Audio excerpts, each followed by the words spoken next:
Selamat datang kembali. Hari ini kita gali lagi nih beberapa aturan main yang sering nggak tertulis dari bukunya Richard Templer, The Rules of Management.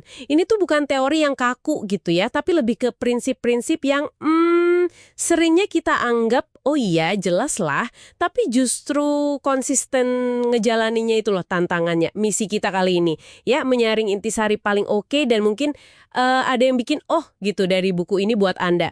Templer ini punya pandangan menarik deh. Katanya banyak manajer itu keliru mikir tugasnya itu ngelola orang. Padahal menurut dia, fokusnya mestinya ke proses sama strategi.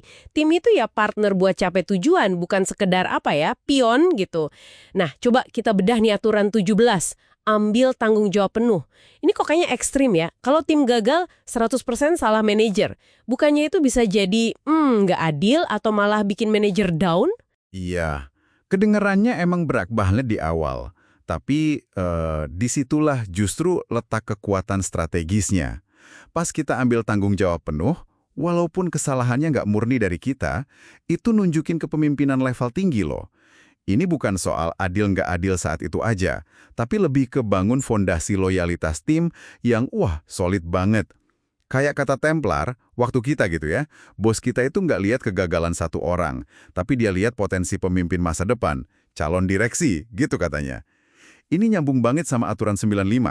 Tunjukin Anda siap berjuang mati-matian buat tim. Komitmen kayak gini pasti dibalas loyalitas luar biasa. Jadi siklus positif. Tantangannya yaitu tadi, konsistensinya, apalagi pas lagi hektik atau banyak tekanan. Oke. Jadi ini soal ngeliat jauh ke depan ya sama bangun modal kepercayaan. Nah, ngomongin bangun tim nih. Sebelum kita bisa ngebela mereka, kan kita perlu orang yang pas dulu ya. Aturan 15 bilang kita harus ahli banget nemuin orang yang cocok. Templar bahkan cerita tuh pengalaman pahitnya. Rekrut orang pinter tapi nggak bisa kerja sama tim. Jadi fokusnya bukan cuma skill tapi karakter juga ya. Nah ini nyambung nih ke aturan 16, rekrut talenta mentah. Ini menarik sih, tapi bukannya secara naluri kita jadi kayak nyiptain pesaing sendiri buat masa depan ya. Gimana tuh Templar jawab ketakutan umum manajer soal ini? Iya, ketakutan itu wajar kok. Tapi Templar justru ngelihatnya sebagai peluang emas. Dia nyebutnya reflected glory. Jadi kayak kemuliaan yang mantul gitu.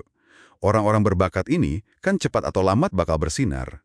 Mau ada kita atau enggak? Pertanyaannya, kita mau dikenal sebagai orang yang pertama kali lihat potensi itu dan ngasih kesempatan atau enggak?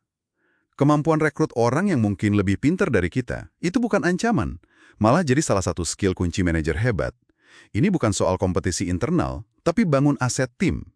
Dan ini nyambung langsung ke aturan 92. Bagikan apa yang Anda tahu. Dengan kita bimbing talenta ini, kita nggak cuma ngembangin mereka, tapi juga nyiapin calon pengganti kita. Jadi kita bisa bebas fokus ke gambaran besar, ke tantangan strategis berikutnya. Ini investasi, bukan cuma risiko. Wah, saya suka nih ide reflected glory itu. Keren. Jadi, setelah susah payah rekrut talenta hebat, langkah berikutnya berarti percaya ya. Aturan 25 kan nyaranin kita buat punya dan tunjukin kepercayaan ke staff. Analogi Templar di sini simple tapi kena banget. Kita kan nggak ngawasin komputer atau mobil terus-terusan kalau takut rusak ya kan? Nah, kenapa kita gitu ke staff kompeten yang udah kita pilih susah payah? Biarin aja mereka kerja. Ini nyambung ke aturan 12. Biarkan mereka membuat kesalahan. Ada kutipan bagus tuh di sana. Biarkan saya melakukannya dan saya akan ingat selamanya. Tapi, nah ini, membiarkan kesalahan terjadi itu gimana nih imbanginnya biar nggak jadi kacau gitu. Batasannya di mana? Ingat, batasannya itu ada di lingkungan yang kita bangun. Aturan 12 itu bukan berarti kita biarin aja orang ceroboh atau standar jadi rendah. Bukan gitu.